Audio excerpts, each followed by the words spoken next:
Para finalizar, escuchamos al profesor don Juan Antonio Negrete con una ponencia sobre cómo el pensamiento de Platón puede ayudarnos a superar la reducción de lo humano y el irracionalismo de los valores dominantes en la actualidad. Tiene un título muy directo, porque quizás solo Platón puede salvarnos. Don Juan Antonio estudió Filología Clásica en la Universidad Complutense y actualmente es profesor de Filosofía de enseñanza en un instituto de enseñanza secundaria en Saks, aquí en Alicante. Ha publicado los libros Diálogos de Filosofía, Diálogos de Educación y La Filosofía de Platón, todos de la editorial Manuscritos, y además es autor de varios blogs filosóficos. Es la primera vez que contamos con su presencia y esperamos que no sea la última, cuando quiera. ¿Se oye? Sí. Bien, pues desde luego el título quería ser provocativo, entonces voy a intentar empezar explicando en qué sentido entiendo esa pregunta, por qué quizás solo Platón puede salvarnos. Y al hacerlo, pues seguramente anticiparé cosas que luego aparecerían en la respuesta, pero no importa porque me parece que son ideas lo suficientemente importantes como para que las oigamos más de una vez. Lo primero, ¿necesitamos ser salvados? ¿En qué sentido? Bueno, pues creo que obviamente necesitamos ser salvados los seres humanos y cualquier ser dotado de un grado similar de conciencia, la suficiente como para hacerse la pregunta acerca del problema de su vida, ¿vale? Necesitamos ser salvados, quiere decir que necesitamos darle respuesta al sentido de nuestra vida, incluso podríamos decir que necesitamos ser redimidos, ¿no? Siempre tenemos el problema mismo de ser, de existir. Todos los seres conscientes todos los seres capaces de sentir tienen seguramente problemas, porque son seres finitos y sufren y mueren, pero los seres conscientes lo suficiente como para preguntarse en global sobre el sentido de su vida, pues tienen no solo problemas, sino el problema. La propia existencia es el problema. Siempre hay una disfunción para nosotros entre lo que somos o lo que creemos ser y lo que deberíamos o querríamos o pensamos que deberíamos ser. Como dice Platón en el banquete, pues somos seres que estamos como Eros, como ese daimon llamado Eros, un poco entre la plenitud y la carencia, o como también lo expresaba Descartes, estamos entre Dios y la nada, y esos seres pues necesitan salvación en este sentido. Por eso decía Sócrates ante el jurado que le condenaría a muerte que una vida sin reflexión no merece ser vivida, y desde luego se refería a la reflexión radical acerca de su vida, es decir, la búsqueda, por lo menos, si no el hallazgo, la búsqueda de una respuesta al problema del sentido de la existencia. Pero yo quería entender la pregunta de una forma más concreta, porque aunque todos los seres humanos y quizás otros necesiten salvación o sentido, quería referirme con la primera persona plural, nosotros, quería referirme concretamente a los que estamos aquí, por ejemplo, y en general a todos los que vivimos en eso que llamamos normalmente la edad moderna de Occidente, y que tiene unas características, creo yo, lo suficientemente homogéneas e interesantes desde el punto de vista filosófico para que exijan una respuesta concreta. Siempre se dice, hemos oído muchas veces que Europa está en crisis, que Occidente está en crisis. Claro, crisis en griego significa juicio, krinein es juzgar, y entonces cualquier ser vivo, y no digamos un ser consciente, está en cualquier momento juzgando la vida. Por tanto, cualquier ser que no esté muerto, aunque sea muerto viviente, está en crisis. O sea que la crisis no es necesariamente mala. Es mucho más importante darse cuenta de qué crisis tenemos y buscar qué soluciones. Por ejemplo, nunca es una crisis económica. Esta mañana discutíamos de esto. Nunca es una crisis económica para un ser humano, y probablemente para ningún tipo de ser. Supongamos que viviésemos en un desierto lleno de escasez, donde no hubiese comida o bebida para casi nadie, o por el contrario, que viviésemos en el país de Jauja, donde tuviéramos de todo para todos. El problema humano seguiría siendo el mismo. El problema de cómo vivir una vida auténtica, el problema de la justicia. Si ahora le quitásemos a todos estos pocos propietarios del dinero que lo tienen en paraísos fiscales, todo ese dinero, acabaríamos con el problema de la justicia o de la crisis, nos quedaría el problema de cómo repartirlo, cómo permitir que se use, etc. O sea que no es realmente una crisis nunca económica, sino una crisis moral y por tanto filosófica. Es más, yo creo que el hecho de que haya personas, que haya gente, por ejemplo lo que se expresa en los medios de comunicación o a veces en nuestras conversaciones de cafetería, que consideren que tenemos un problema principalmente o en un fuerte aspecto un problema económico, eso es un índice más del verdadero problema filosófico y moral que tenemos. Pero uno podría preguntarse, bien, pero ¿pueden salvarnos las ideas? Pues mi respuesta aquí, que espero que compartáis, sigue siendo sí. De hecho, solo nos mueven realmente las ideas. Por supuesto, somos mucho más irracionales de lo que nos gusta creer a menudo, ¿no? Y muchas de nuestras conductas están determinadas por cosas que no hemos elegido nosotros conscientemente, ni siquiera sabemos. Pero precisamente en esa medida no se puede decir que nosotros actuamos, que las hacemos. Podríamos decir que nos pasan, nos ocurren. Pero si realmente queremos referirnos a aquello que nosotros podemos hacer, aquello de lo cual nosotros somos responsables, que hemos elegido, eso necesariamente pasa por ideas. Y la historia se ha movido todo por ideas. Por la idea de Dios han dado la vida y se han organizado pues millones y millones de personas. Por ideas se ha asesinado a millones de personas. Por ideas se hace todo lo que se hace. Precisamente una de esas ideas, y quizás una de las más perniciosas, es la idea de que las ideas en realidad son meros epifenómenos, simples sombras de nuestras relaciones materiales, económicas, etc. Eso es una idea más. Una idea que creo yo que hay que combatir, porque es parte del problema. Bien, nos deben salvar las ideas, pero ¿por qué las ideas filosóficas? ¿Por qué la filosofía? ¿Por qué Platón? Porque estoy intentando explicar la pregunta, ¿por qué quizás solo Platón puede salvarnos? Y Platón es un filósofo, por tanto se supone que la salvación nos debe venir especialmente de la filosofía. Pero ¿por qué no de otro ámbito, del saber humano?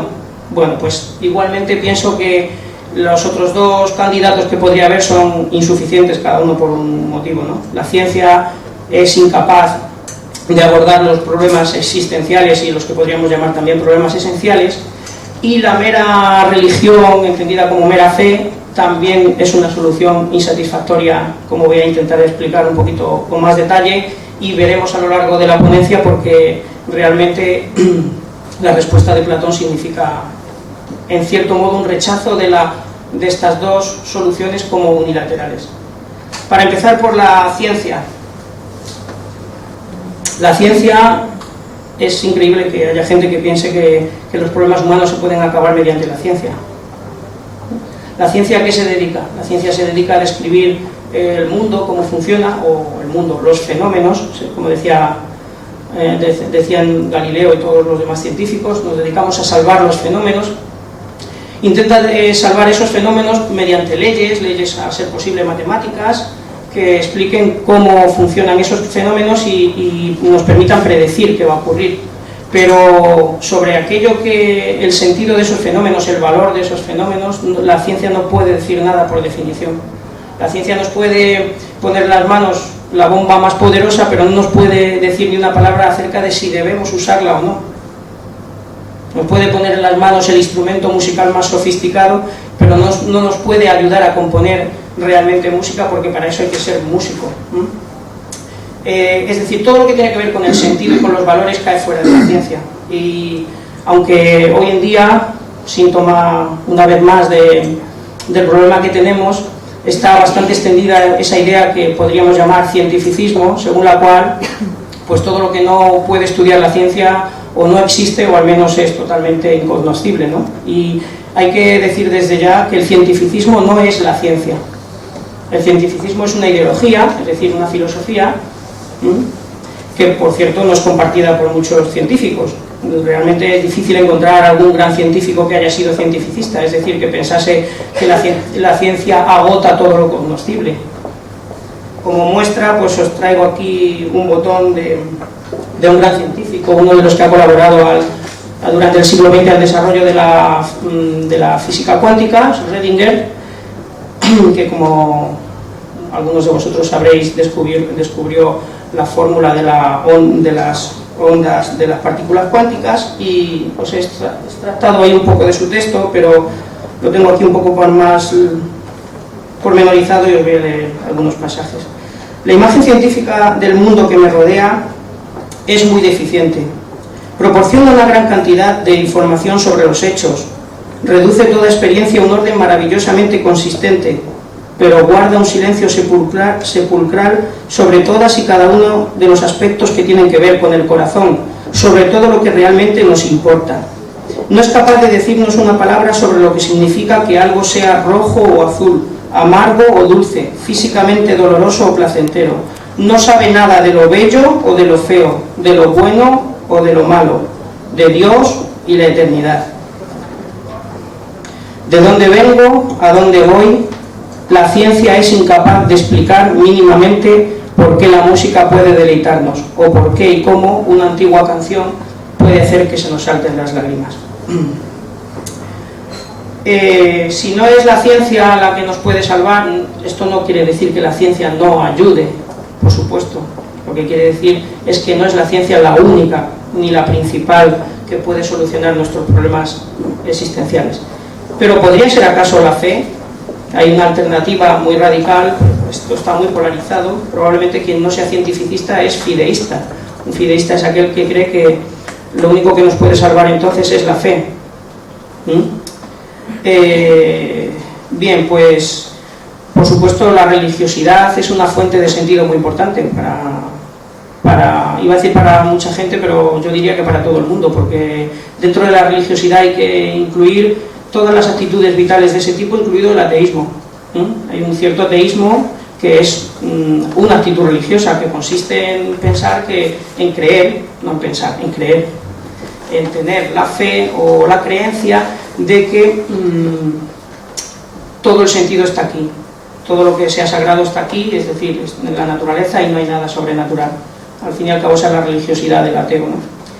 Si es que tiene alguna religiosidad, si no es muy difícil que tenga un motor para actuar. ¿Por qué no es suficiente la religiosidad, al menos para un platónico? Bueno, pues porque la religiosidad está en una extraña dialéctica con el pensamiento, con la filosofía.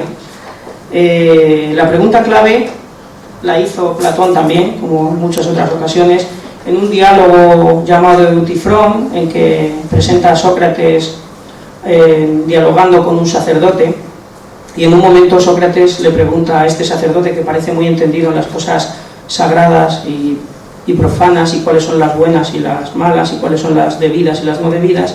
Entonces Sócrates le pregunta esa pregunta tan importante, que es: pero lo que los dioses ordenan, lo que los dioses mandan, ¿es bueno porque lo mandan o lo mandan porque es bueno?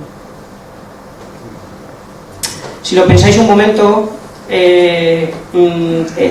la respuesta que deis a esta pregunta, se deduce que un filósofo creyente es, como decía Heidegger, un hierro de madera, al menos al mismo tiempo. Es decir, uno no puede entregarse a la fe de que lo que los dioses mandan es bueno simplemente porque ellos lo mandan, y en ese caso todo lo que me queda es obedecer ciegamente su inescrutable voluntad, sin poderme preguntar yo si eso es lo correcto o no, y al mismo tiempo creer que conserva la capacidad crítica para juzgar a los propios dioses y juzgar si algo es bueno o malo. Es decir, el filósofo no puede aceptar por definición que lo bueno es lo que mandan los dioses porque ellos lo mandan. Entonces tiene que rechazar el fideísmo, es decir, la mera fe. Por tanto, si hay algún lugar para que la religión colabore en el sentido de nuestra vida, desde un punto de vista platónico, es aliada con la filosofía e incluso subordinada a la filosofía. Todos recordaréis que en la República Platón expulsa a Homero y con él a todos los poetas por maleducar, por mentir sobre los dioses, por utilizar la imaginación en lugar de la razón para hablar de los dioses y por tanto hablar de lo que no saben, y desde luego en su República no les deja ningún puesto de honor a los sacerdotes. Es cierto que Platón al mismo tiempo muestra respeto por los cultos iniciáticos y los considera profundos, difíciles de interpretar, pero en cualquier caso lo que siempre exige el espíritu platónico es que eso esté sujeto a una crítica racional. Por tanto, podríamos decir que el platonismo siempre va a ser, desde ese punto de vista, un gnosticismo, ¿vale? Una gnosis, una búsqueda del conocimiento, no un conformarse con una mera fe, ni la fe de la ciencia, ni la fe de la creencia. Dicho de otra forma, no puede uno hacer la apuesta de Pascal. Sabéis que Pascal se imaginaba, bueno, aunque no puedas demostrar si existe Dios o no, o si tu alma es inmortal y va a ser juzgada y todo esto, es una apuesta interesante, porque va a apostar por ello, porque si te sale bien, pues vas a ganar mucho. Esto no puede ser un razonamiento válido para nadie que piense un poco. Ni un Dios aceptaría que hubieras creído porque estabas apostando. Entonces, bien, terminando de precisar la pregunta, ¿por qué quizás solo Platón puede salvarnos? Pues llegaríamos a por qué Platón.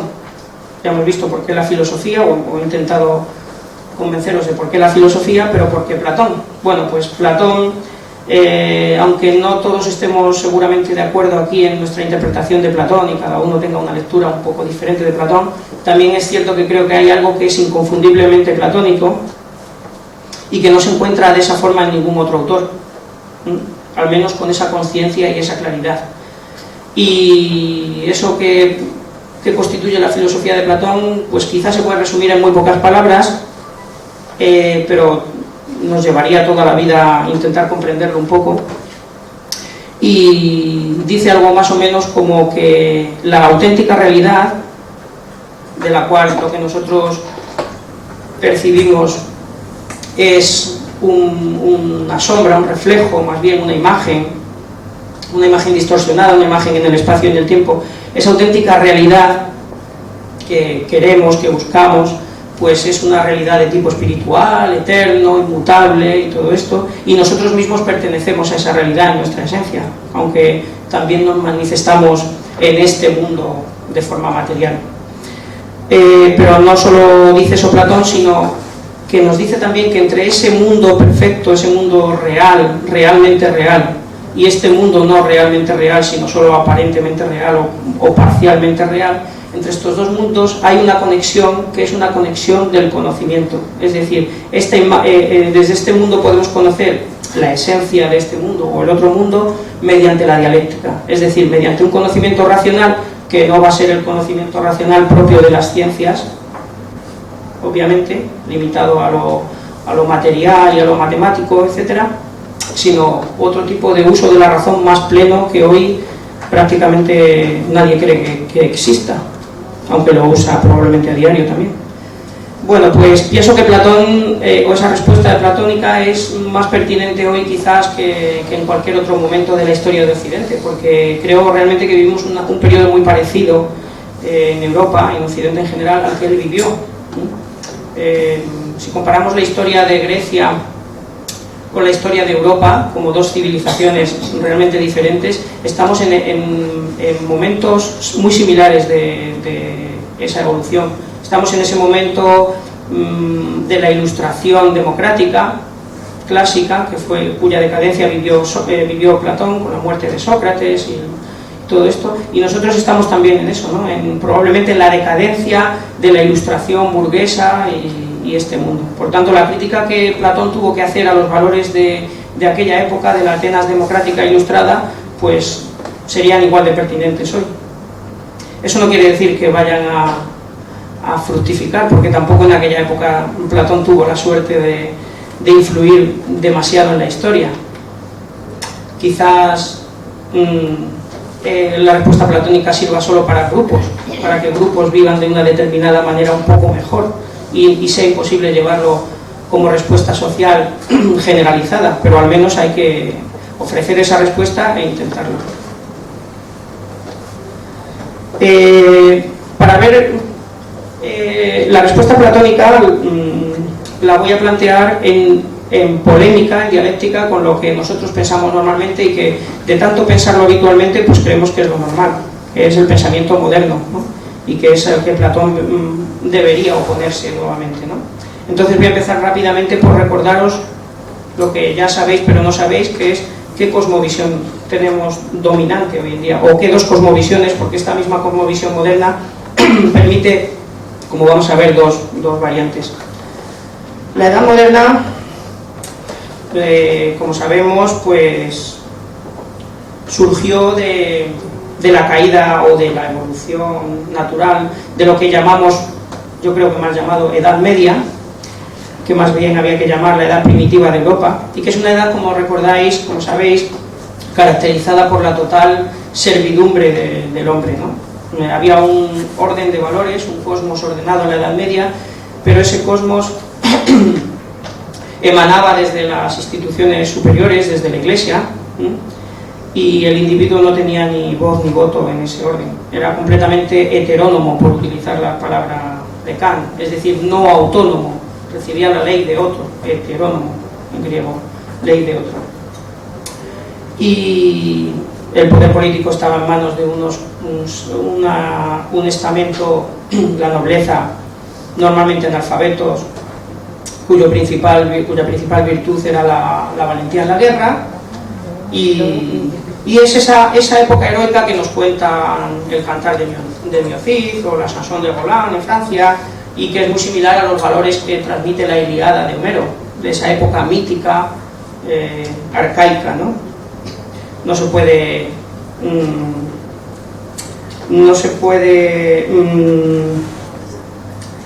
pensar que la Edad Media fue un tiempo mejor. Aunque vayamos a criticar la modernidad, eso no quiere decir que se pueda volver a un pensamiento medieval. Algunas veces encuentras a personas que añoran cosas de la Edad Media.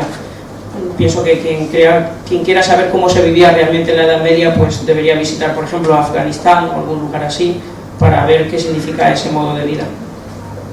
Por tanto, respecto a la Edad Media, la Edad Moderna supone una emancipación del ser humano a la que no podemos renunciar, aunque haya que superarla.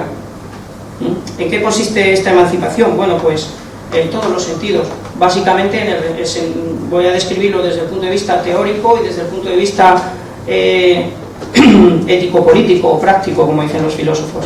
En el aspecto teórico, pues la Edad Moderna supone la paulatina, lenta emancipación del pensamiento, de la ciencia, de la filosofía, etcétera, respecto de los dictados de la teología. En la Edad Media la filosofía era calificada de anquilla teologiae, es decir, doncella o sierva de la teología, y quien dice la filosofía, por supuesto, pues la ciencia, el arte y cualquier otra actividad humana. Respecto de eso, pues en la Edad Moderna se empieza a reconocer que el único libro que puede decir si una teoría científica es correcta o no es el libro de la naturaleza, como dice Galileo. El filósofo también, con la figura emblemática de Descartes, pensando por sí mismo y quitándose de encima todo el peso de la autoridad escolástica, el filósofo también quiere pensar por sí mismo y solo puede aceptar aquello que le convenza a él en su fuero interno. La palabra que más veces aparece en el discurso del método de Descartes es yo, una palabra que prácticamente no aparece en la Suma Teológica de Santo Tomás, que por cierto llegó a estar entre los libros prohibidos.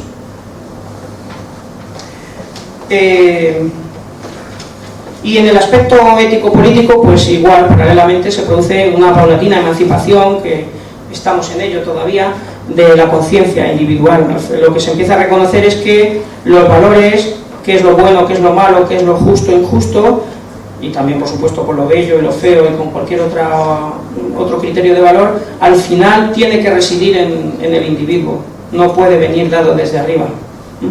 Si el individuo no aprueba, si el sujeto no aprueba esos valores, no son suyos, le vienen impuestos dogmáticamente. Entonces es un menor de edad, como diría Kant. La Edad Moderna es la paulatina salida del hombre de su minoría de edad.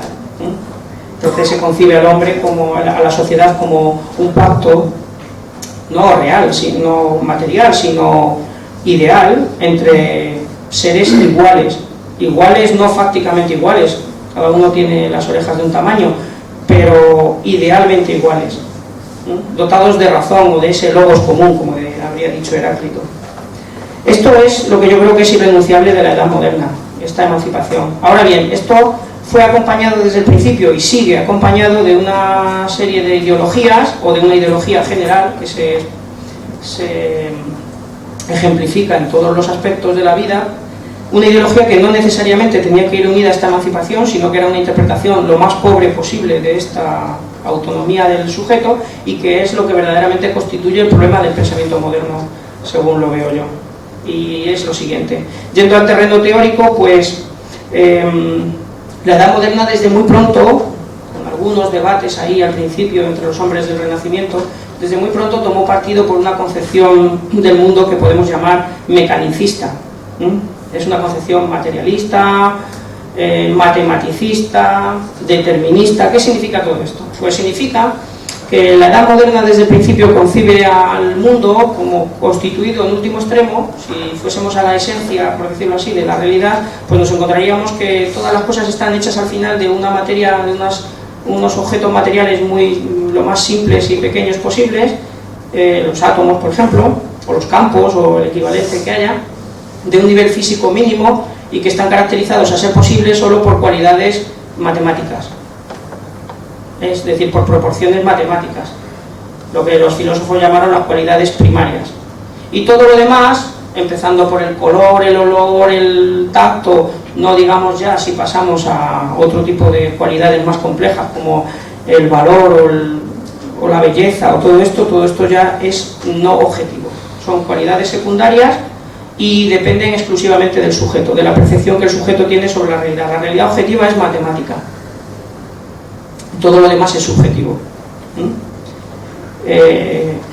Por eso se rechaza virulentamente la teoría de las formas sustanciales.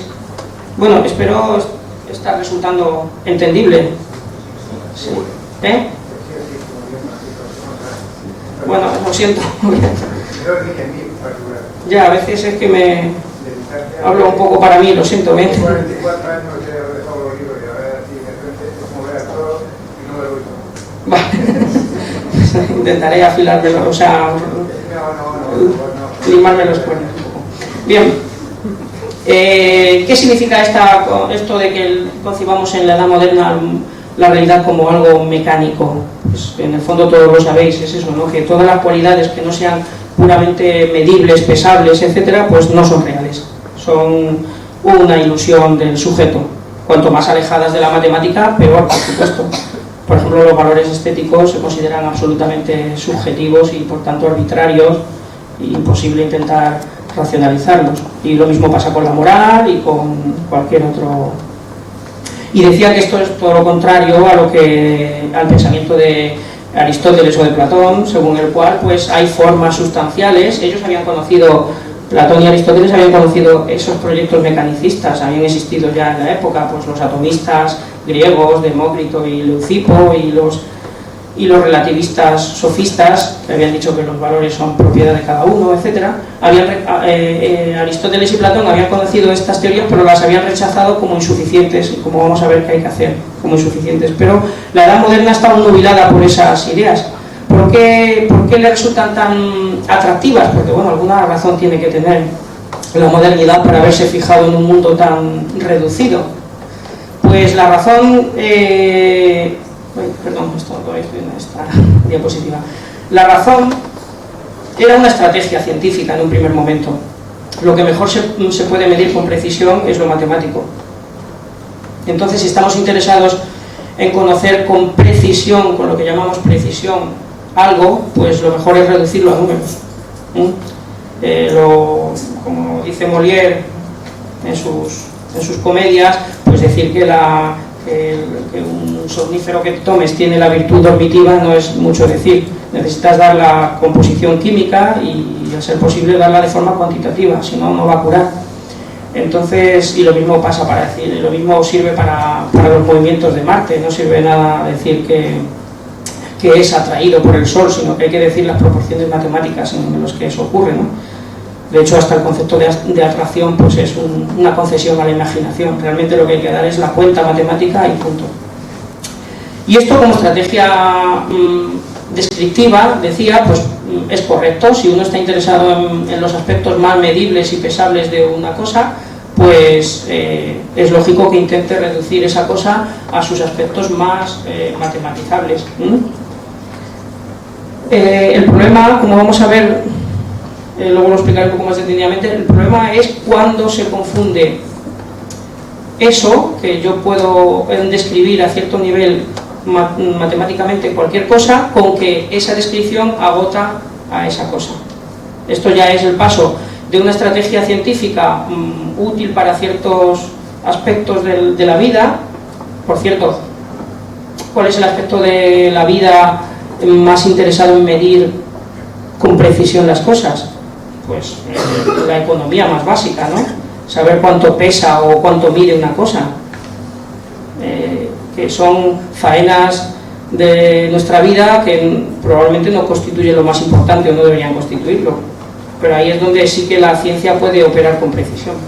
Bueno, luego hablaré un poco más de esto. En el aspecto ético-político, ¿qué consecuencia tiene esta ideología reduccionista que reduce todo a movimientos mecánicos? Pues tiene la consecuencia lógica de que los valores, como hemos dicho, tienen que ser subjetivos, puesto que si la realidad en último extremo está hecha de partículas, pues las partículas no es que tengan un gran valor, vamos, no tienen ningún valor en sí mismo. Puede tener valor un gato, si está vivo y quiere seguir viviendo, pues puede tener el valor de la vida, pero una partícula, que es un ser inerte, por mucho que efectivamente sepa bien hacia dónde va, pero lo que va a hacer es dar vueltas, y por eso no necesita un gran valor. Y por otra parte es que conceptos como valor, esto es valioso, esto es correcto, esto es bueno, esto es bello, en la ciencia no pintan nada. No se pueden meter en ninguna fórmula física, esto es bueno, esto es deseable, esto es bello. Por tanto, todo eso, ¿a dónde va? Todo lo que tiene que ver con lo ético y con lo político y también con lo estético, pues va al sujeto, se queda en manos de un sujeto, nosotros, o Dios. El Dios moderno es un Dios completamente, el Dios de Lutero, por ejemplo, que es un Dios, o de Calvino, completamente irracional, irracionalizable, que hace lo que le da la gana, como un tirano, y sus súbditos pues no tienen sus súbditos, porque es como un gran monarca, como un tirano, no tienen nada que preguntarle por qué ha hecho eso como ha hecho, porque igual que te ha prescrito que ayudes al otro, te podría haber prescrito lo contrario, puesto que el valor ha emanado de su simple voluntad. Esta concepción reduccionista y subjetivista de los valores pues solamente deja lugar a dos cosmovisiones. Una, que probablemente es la más consecuente, es lo que podríamos llamar el naturalismo, materialismo, o en términos un poco más filosóficos, inmanentismo, que es nada es real, nada más que lo que la ciencia puede describir, y por tanto no existe nada sobrenatural, y dentro de esto pues conceptos como la libertad, la justicia y tal son subjetivos y son en cierto modo ilusiones o epifenómenos. Algunos filósofos muy importantes de la tradición moderna occidental encajarían de una u otra forma en ese hilo, ¿no? Por ejemplo, los empiristas, especialmente Hume, también Marx, ¿no? El materialismo marxista, Nietzsche, y muchos filósofos herederos de Nietzsche, muchos postmodernos, por ejemplo, Deleuze. Pero no es la única opción. Hay algunos filósofos modernos, muchos también muy importantes, que no sintiéndose contentos con esa reducción de todo el hombre a pura naturaleza física, pues han querido salvar lo otro, un inescrutable otro, como decíamos, del que también hablaba Lutero, pero ese otro ha tenido que pagar el precio de ser totalmente incognoscible, de quedar totalmente separado del mundo natural. Y esto es lo que produce la esquizofrenia moderna de mucha gente. El que de lunes a viernes nos estemos dedicando a manipular la naturaleza mecánicamente y los sábados o domingos le recen a un Dios inescrutable, pero del cual depende su salvación. Bueno, pues yo creo que estas dos visiones son las que nos tienen donde nos tienen, es decir, haber reducido la naturaleza a puro mecanismo, y que la única solución para esto es Platón. Porque el pensamiento de Platón no permite esto, o sea, rechaza estas dos cosmovisiones, porque rechaza lo que está en la base de los dos, que es lo que podríamos llamar el reduccionismo hacia abajo, es decir, reducir todas las cosas hacia lo más pobre. Entonces paso ya, no sé cómo voy de tiempo, y de cansancio. Bueno, ¿voy bien? Bueno, pues ahora voy a pasar a desarrollar lo que sería la respuesta platónica, que sería lo que necesitamos realmente quienes creamos que Platón debe dar solución al pensamiento moderno como insuficiente o como o como insatisfactorio, necesitamos rebatir sus bases, sus fundamentos. Entonces yo voy a intentar rechazar con más o menos detalle, y luego si alguien quiere preguntar o puede preguntarme en otro momento, pues nos extendemos en más detalle. Voy a intentar rechazar las diferentes reducciones a las que nos somete el pensamiento moderno y por qué son una falacia, es decir, un mal razonamiento. Y eso está en Platón ya, y está también en todos aquellos filósofos actuales que tienen de alguna forma o de otra una sensibilidad platónica, también a veces aristotélica, aunque hay un punto en que Platón va a ir más allá de Aristóteles en este terreno. Por empezar por lo más bajo, pues es una falacia decir que las cosas se pueden reducir a átomos y esto. Por ejemplo, cojamos mi gato o mi libro. ¿Se pueden reducir a partículas? Hay un sentido en que sí. Esto está constituido de partículas y se puede describir a todas ellas y decir cómo interactúan y tal. Pero si hacemos solamente eso, no tenemos nada del libro. Hay un sentido en que no tenemos nada del libro. Lo primero es que no conoceríamos el libro si no lo conociéramos ya independientemente. O sea, si no tuviéramos la sensación de lo que es un libro, simplemente con que me describan no sé cuántos tropecientos millones de partículas interactuando de esta u otra forma, yo no iba a tener el concepto de libro. Y lo segundo es que muchos aspectos relevantes de este libro, yo diría que los que le hacen más libro, no se pueden describir de esa forma. Por tanto, es una falacia pensar que pasar del hecho de que se puede dar una descripción mecánica de cualquier cosa a decir que esa descripción agota esa cosa. Voy a acariciar yo a mi gato y quererle tanto si lo concibo como un montonazo de electrones, muones, y no tiene sentido. Mi gato no es eso. Es, como dicen algunos antiatomistas o holistas, como se les llama, es un todo mayor que las partes. Las partes del gato pueden cambiar, los átomos pueden ser suplidos unos por otros, lo importante es que se conserve el gato. Es una entidad macroscópica de otro nivel, entonces hay entidades, hasta dentro de la naturaleza hay entidades de otro nivel. Por tanto, cuando el médico nos intenta describir de una manera puramente química, pues está describiendo solamente un aspecto de nosotros y en muchos sentidos el más superficial y el más bajo. Un gran científico, un gran biólogo contemporáneo, Chargaff, que si no recuerdo mal fue premio Nobel de Biología, lo expresó claramente, os copio un párrafo. Cuando se les plantea a los científicos la pregunta ¿qué es la vida?, nos hablan de las reacciones o de las fórmulas en las que se refleja. Esto viene a ser más o menos como preguntarse qué es un libro y obtener esta respuesta. Lo descomponemos, analizamos el papel, miramos a qué se parecen las letras y con qué tinta se ha impreso, pero ignoramos lo que se halla verdaderamente en el libro. ¿Alguien va a poder dejar de estudiar literatura porque se conozca la composición química de las letras o se haya dado la descripción geométrica de las curvas de los grafos? Pues así de absurdo es el proyecto reduccionista en muchos casos. Un nivel, bueno, esto ya lo vio Platón, esto no se lo están inventando filósofos o descubriendo filósofos modernos, sino que todos estos razonamientos están en Platón y hay que buscarlos ahí. Y Platón en el Fedón, donde hacia el final, cuando Sócrates está haciendo lo que podríamos llamar su autobiografía intelectual,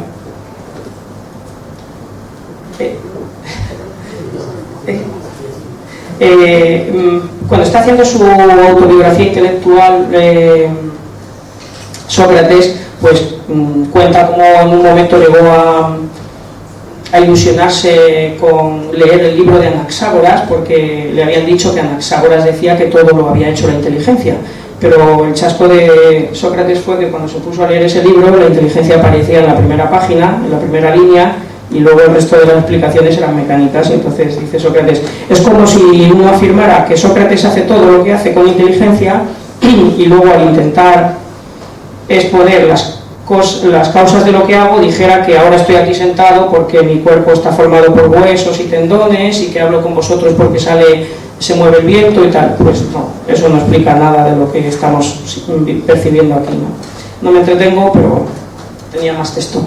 Un nivel un poquito superior y por tanto peor todavía de reduccionismo es cuando no ya es que se intente reducir unos seres naturales a otros más simples, es decir, reduccionismo hacia abajo dentro de la naturaleza, sino cuando ya se intenta reducir algo no natural como la mente a algo físico, el reduccionismo mente-cuerpo, ¿no?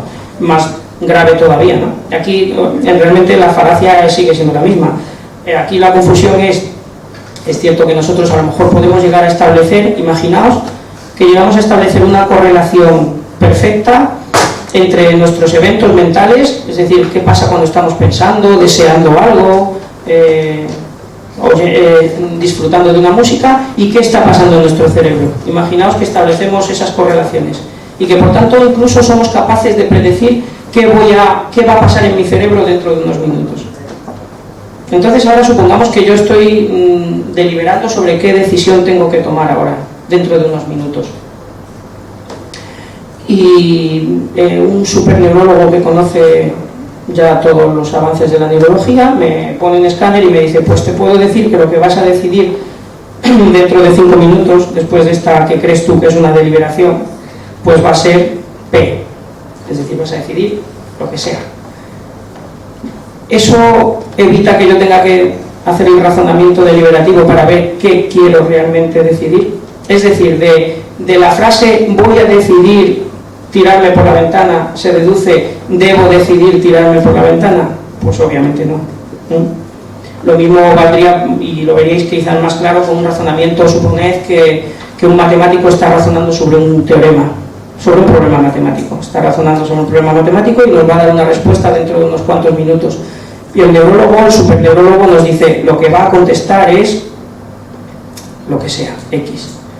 De ahí se deduce que esa es la respuesta correcta. Es decir, preguntado de otra forma, ¿puede alguna vez la neurología aportar algo a un problema matemático, a un problema moral, a un problema estético o a cualquier tipo de problemas? Si lo pensáis un poco, creo que os daréis cuenta de que no. Puede dar la descripción de lo que ocurre correlativamente en nuestro organismo, pero no puede decir por qué eso es lo correcto musicalmente. Es decir, nunca se podrá reducir la matemática a neurología, nunca se podrá reducir la música a neurología. Se podrán dar descripciones neurológicas de qué pasa cuando algo nos parece estéticamente bueno o matemáticamente correcto, pero esos criterios matemáticos, estéticos, morales son totalmente autónomos. ¿Qué es lo que debería haber ejemplificado esta diapositiva? Pero bueno, entonces, como dice Platón, el alma, esto también lo vio Platón, el alma tiene una afinidad con la idea que no la tiene el cuerpo, puesto que el alma es, la mente, es capaz de comprender que 3 es impar y que eso es una verdad eterna. Entonces la mente tiene que ser como esa verdad. No me voy a entretener más. Y el último tipo de reduccionismo, el más gordo, el más grande, es el reduccionismo totalmente ontológico, según el cual pues toda la realidad es esta y no existe una realidad, otra realidad que esta, que es lo contrario a lo que dice Platón. El razonamiento platónico aquí sigue siendo lo mismo. Os lo ejemplifico con un párrafo de un gran matemático contemporáneo, Roger Penrose, que además es un platónico, como otros muchos matemáticos, porque resulta que muchos matemáticos son platónicos. En cuanto a matemáticos, no pueden ser platónicos ni no platónicos, porque el platonismo es un problema filosófico, no científico. Pero sí es curioso que bastantes matemáticos sean platónicos. ¿Por qué lo son? Pues porque ellos tienen la clara sensación de que lo que están haciendo en matemáticas no es inventar, sino descubrir. Y que lo que están descubriendo no es algo a lo que pueda darle soporte solamente una mente, sino que es algo que tiene objetividad en sí mismo. Porque si tuviera que darle soporte la mente, pues los objetos matemáticos tendrían la poca fiabilidad que pueden tener nuestras mentes, que están sujetas a equivocarse, mientras que los objetos matemáticos no están expuestos a ser de otra forma. Y además, como dice Penrose, caeríamos, a ver si vemos este razonamiento, caeríamos en una circularidad, porque ¿quiénes dirían qué teoremas matemáticos son correctos? Sí, claro, los que estén en lo correcto, por ejemplo los matemáticos. Pero ¿cómo sabemos quiénes son matemáticos? Para saber quiénes son matemáticos, tiene que ser que haya una medida externa a un matemático y a un no matemático para decir, este es matemático porque responde a la verdad. Por tanto, como lo expresa ahí Penrose, pues las matemáticas parecen tener realmente una solidez que va mucho más allá de lo que cualquier matemático individual es capaz de percibir. Quienes trabajan en esta disciplina sienten normalmente que son meros exploradores de un mundo que está mucho más allá de ellos mismos. Tenía un texto más largo, pero como vamos un poquito justos de tiempo, si a alguien le interesa se lo puedo proporcionar en otro momento.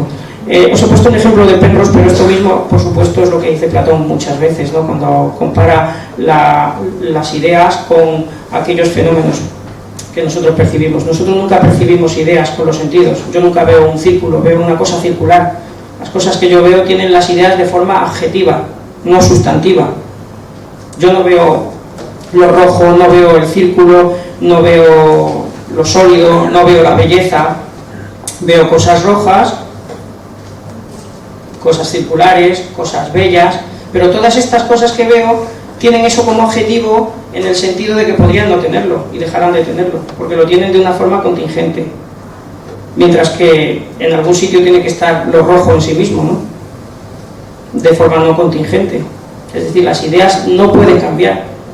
¿De qué podríamos hablar si las ideas también pudiesen cambiar? Es decir, ¿cómo podría decir yo que esto es azul si la propia idea azul fuera mutable? No estaría diciendo más bien que es azul que es verde, o que es redondo, o que está vivo. Las cosas que tienen forma rectangular se pueden hacer de forma triangular, pero el cuadrado no se convierte en triángulo. Entonces queda la pregunta de qué pasa con el cuadrado, con el triángulo y con ideas mucho más importantes, como con la justicia, con la belleza. En el mundo hay cosas más justas que otras, pero en virtud de que son justas.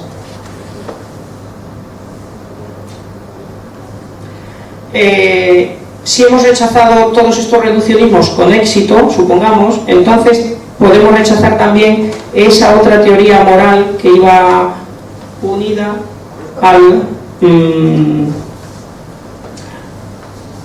pensamiento moderno, que era la subjetividad de los valores. Ahora, si realmente podemos reivindicar un mundo de las esencias, podemos también reivindicar un mundo de los valores, de lo justo, de lo bello y todo eso. Y entonces tenemos no solo el derecho, sino el deber de indagar ese mundo y de buscar racionalmente juntos en el diálogo ese tipo de valores y no dejarlo al arbitrio de cada sujeto como hacemos modernamente. Y yo creo que esa es la solución a nuestros problemas.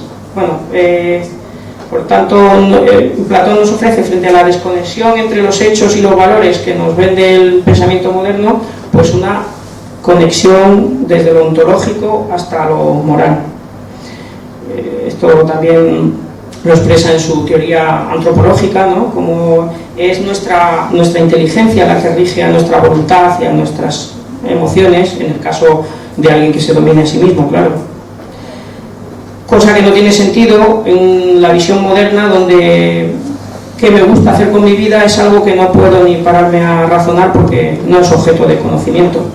Entonces, ¿quién es realmente el que toma las decisiones en el individuo moderno? Al individuo moderno le han hecho creer que es libre, el liberalismo, por ejemplo. El liberalismo coge una palabra muy bonita, libertad. ¿Pero qué significa libertad? El concepto que tiene el liberalismo de libertad es indeterminación. Tiene que ser que el sujeto, teniendo ante sí A o B, elija una de las dos sin que eso pudiera predecirse. ¿En base a qué lo elige?